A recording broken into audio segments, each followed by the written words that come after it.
This is Nightline. Tonight, a mother's dilemma. The controversial story that made national headlines. A pregnant woman legally dead on life support for months until her baby is born. You know, you just want to scream. You just want to scream, you know? The ABC News exclusive interview with her mother. I feel like we should have had a choice, but we didn't. The baby still fighting for his life as the case sparks an ethical debate. Is it worth it to try and save a fetus to become a child in a dead woman? That little boy is valuable and deserved to be protected and fought for. Plus, Jordin Sparks, the American Idol winner known for hits like Battlefield.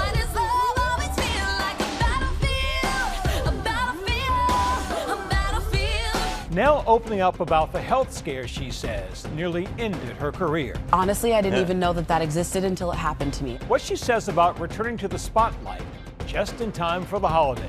I love bringing joy to people, and I love making people smile. And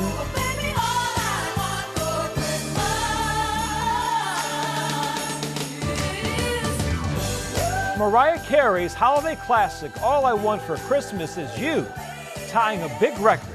Will she break it? From ABC News headquarters in New York, this is Nightline.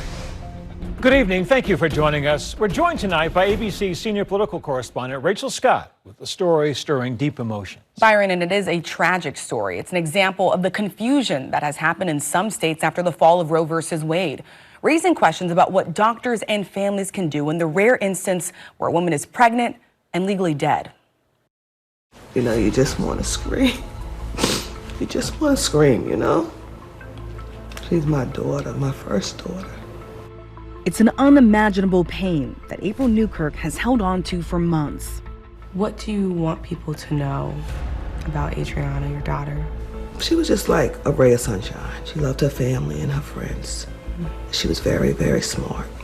In February, her daughter Adriana Smith was 9 weeks pregnant, expecting her second child, when suddenly her health spiraled, her story making headlines across the country. Adriana Smith has been on life support since February. A pregnant woman kept alive after being declared brain dead in Atlanta. It's one of the most shocking and rarest cases in the world. The 30-year-old brain dead woman was kept on machines, continuing her pregnancy for 4 more months. Did the doctors give you any choices to make? Any options? The option was that there's a law in place and they have to follow the guidelines of the law. So I guess the heartbeat law, and the baby did have a strong heartbeat. He was going to be treated as the patient, not Adriana. The case raising serious ethical, moral, and legal questions about continuing a pregnancy for a woman who has already been pronounced dead. It is extremely unprecedented to have a mom who is brain dead, sustained on life support, starting from the first trimester. The biggest and most startling and disturbing fact is this one was 9 weeks. That baby's going to be inside a dead body for a very long time. Amazingly enough, there were only 4 cases in which the brain death was diagnosed in a pregnant woman before 14 weeks. Is it worth it to try and save a fetus to become a child in a dead woman? This case sparking a nationwide debate about a state's controversial abortion law, the possible unintended consequences, and a family's right to choose. I feel like we should have had a choice, but we didn't. I really think it should be a choice. I just do. April's grandson, Chance, is now 6 months old and still fighting for his life in the hospital, unable to breathe on his own. April's sitting down with ABC News for an exclusive network interview. I'm going to stand up and I'm going to speak for my daughter, and I'm going to advocate for other women too. April says Adriana had big plans, a new job, school, and then shared even bigger news. She was pregnant, expecting her second child. When did you start to realize that something was wrong with Adriana? And I think she was having really, really, really bad headaches. Really, really bad, to the point where that's when she went to the hospital. She had got a prescription, something like, you know, a little stronger than Tylenol that they give pregnant women, but she didn't have a CT scan done. April says Adriana was sent home by the hospital, But then things took a turn. She was unresponsive. She was gasping. This time, Adriana was rushed to a different hospital. This one, part of the Emory healthcare system, where she worked as a registered nurse. Her diagnosis was devastating. CT scan showed that there were blood clots everywhere. Everywhere. They waited a day to see, what was going on and run tests and stuff like that. I stayed overnight. I didn't leave her. She never woke up. Adriana was placed on life support on February 9th. They declared her brain death February 19th. And actually, that's what's on a death certificate, February 19th. The fetus at the time had a heartbeat. So they said that they would treat the baby as the patient, and she was no longer the patient because of the law that they have here in Georgia. Did you feel in those moments that you had clarity from the doctors? The clarity was there was nothing that I could, nothing that they can do but treat the baby as the patient. I mean, her dad, we talked about it. We were really like, we really don't have a choice. So I was just like, well, maybe she'll come back to us. Maybe she'll find her way back to us. When did you start to feel that hope was gone? I did see her changing. Her skin changing, her body changing. So when I first saw her, she looked like my daughter, As time went on, she just started changing. We reached out to Emory Healthcare and April for consent to release Adriana's medical records to ABC News. April declined to give permission. Georgia's law, known as the Life Act, went into effect after Roe v. Wade was overturned in 2022. It bans abortions as early as 6 weeks of pregnancy. The law only allows narrow exceptions for medical emergencies, rape and incest, and medically futile pregnancies. Georgia law also deems fetuses living distinct persons with the same rights. We were so thrilled to finally have legislation that, at least from a heartbeat on, would save countless lives and spare precious women the regret, pain, and sorrow of abortion. Suzanne Guy is an anti-abortion rights advocate. She and her daughter lobbied for the bill. So her mother says that the doctors kept pointing back to the law. Yes. And that was the reason why they told her she didn't have a choice in this. A mom being brain dead, it doesn't even qualify. If she were to be taken off life support, that does not even qualify as abortion under our law. And our heartbeat law in no way, shape, or form mandates keeping a pregnant mom on life support. Georgia law does not specify what happens if the pregnant person is brain dead. Do you think there should have been an exception in Adriana's case? Rachel, I don't. That little boy is valuable and deserved to be protected and fought for. In a statement to ABC News, the Georgia Attorney General's office said there is nothing in the Life Act that requires medical professionals to keep a woman on life support after brain death. Removing life support is not an action with the purpose to terminate a pregnancy. In initial statements in May, Emory Healthcare said they make individualized treatment recommendations in compliance with Georgia's abortion laws and all other applicable laws. But in a recent statement to ABC News, they did not mention abortion laws, saying in part, "We are foremost guided by patient autonomy, and in situations where patients cannot express their preferences, we rely on their advance directive, healthcare agent, or legally authorized surrogate decision maker. This extends to healthcare decisions at the end of life." We have murky questions about how is the law in the state to be interpreted? Are people too afraid of getting in trouble somehow if they don't act in a certain way? Doctors say keeping the fetus healthy inside the womb of a brain-dead mother can be difficult, but it can be done. If the placenta is getting enough blood flow so that the baby is getting enough oxygen, the baby can do okay. Dr. Vincenzo Bergella is a maternal fetal medicine specialist who has studied all 35 known cases of brain death in pregnancy worldwide. Only 4 were in the first trimester, before 14 weeks. Only 2 of those babies survived. These are very rare cases. At 9 weeks, chances are, even if you want to continue the pregnancy, that the baby's not going to make it. Adriana's pregnancy on life support lasted 16 weeks. is there's no protocol, there's no agreed upon method.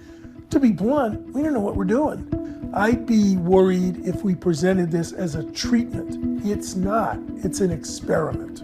World-renowned bioethicist Arthur Kaplan says Adriana's case raises significant ethical concerns. The ethics of whether you'd be willing to do that come up against a pretty strong principle: do no harm. And here you're worried that you're going to harm that fetus. It's really unlikely that we're going to be able to give you a life that isn't short and one of suffering. Is that worth pursuing? I think it's cruel to the fetus. In June, when Adriana was around 26 weeks pregnant, April received a call from the hospital. They told me they have to do emergency C-section. Someone called. They're in the process of doing it right now. When you arrive at the hospital, is Chance born already? Mm-hmm. Chance is born. And I'll do skin to skin. I'll put him on my chest. Did you decide on the name Chance? I did. Why? Why choose that name? Because I feel like he had a second chance. Chance weighing just 1 pound and 13 ounces. How was his health? Well, his lungs are underdeveloped. He's not your regular premature baby. She did not feed him through food that she ate. She was fed through IV. So there's a big difference. He's struggling, but he's gaining weight. He's struggling with his breathing.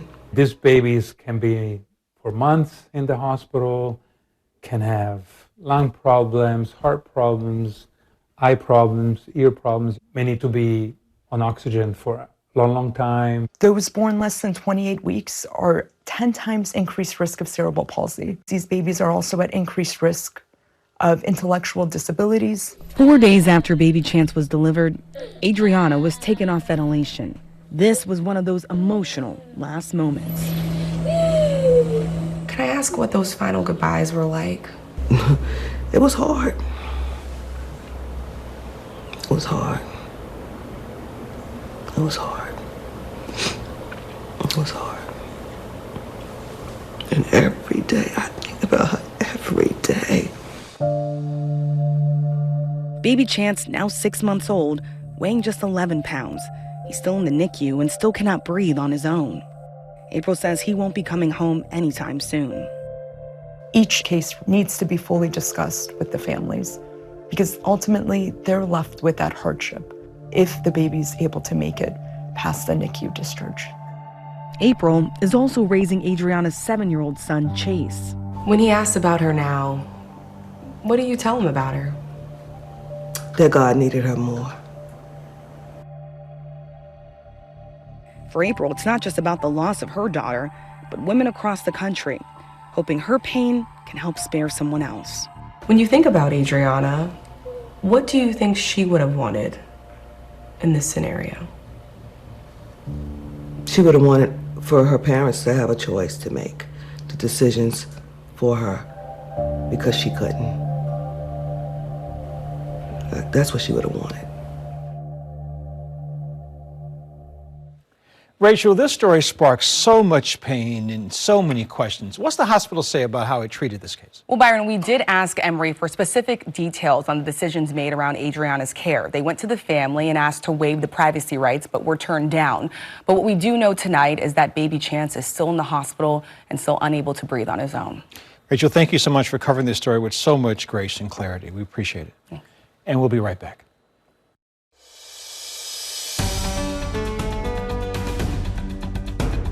Welcome back. American Idol winner Jordin Sparks has had huge hits and millions of followers. She broke into acting when she was still a teen and is now back in front of the camera in a brand new movie just in time for the holidays. Sparks sat down with Nightline's Ashin Singh.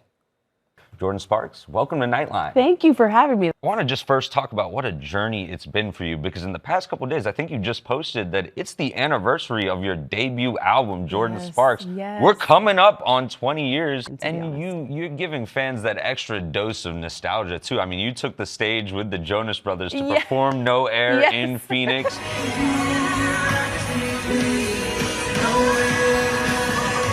Yep. I mean, what was that like, getting back together with them? It's always good to be able to reunite with people that you have such good memories with, you know? And even though we haven't seen each other very much over the years, like, I've always been a cheerleader and a supporter of them. So when they reached out and were like, hey, we'd love for you to come, I was like, I would love to be there. It's crazy to think how you broke onto the scene at just 17 years old on American Idol, performing songs like Broken Wing and I Who Have Nothing. I who have nothing.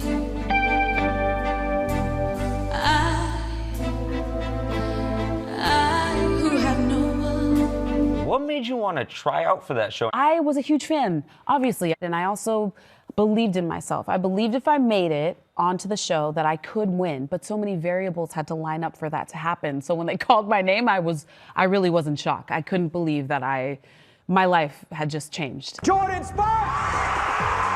And the stars really aligned. I mean, look at where we are today. Now you've got your new project, Merry Little Mystery. Let's take a look at the clip real quick. Do you know anything about this? Yeah, it's a candy cane.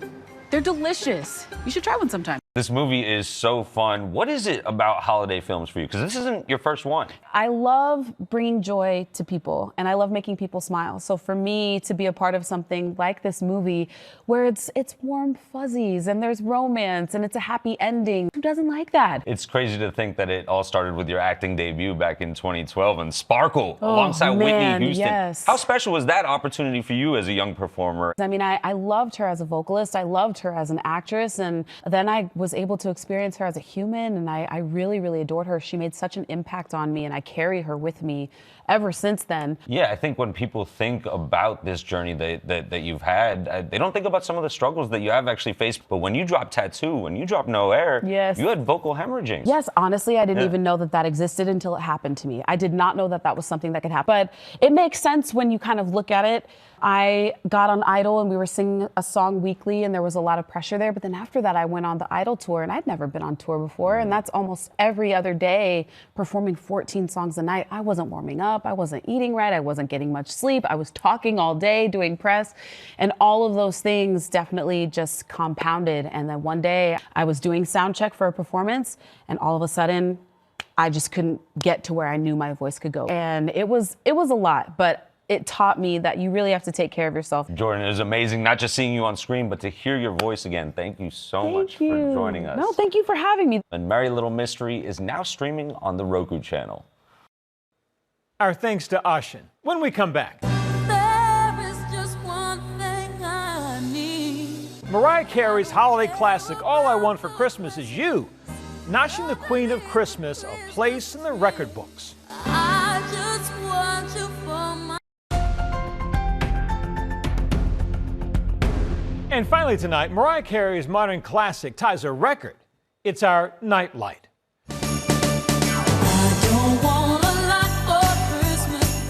Mariah Carey's All I Want for Christmas Is You, spending its 19th week at #1 on the Billboard's Hot 100. The joyful, raucous, modern carol, a Christmas sing-along favorite. And with holiday spirit now firmly underway, this season, all eyes are on the Queen of Christmas to break that record. Good luck. That's Nightline for this evening. Watch all of our full episodes on Disney Plus and Hulu. We'll see you right back here same time tomorrow. Thanks for the company, America. Good night.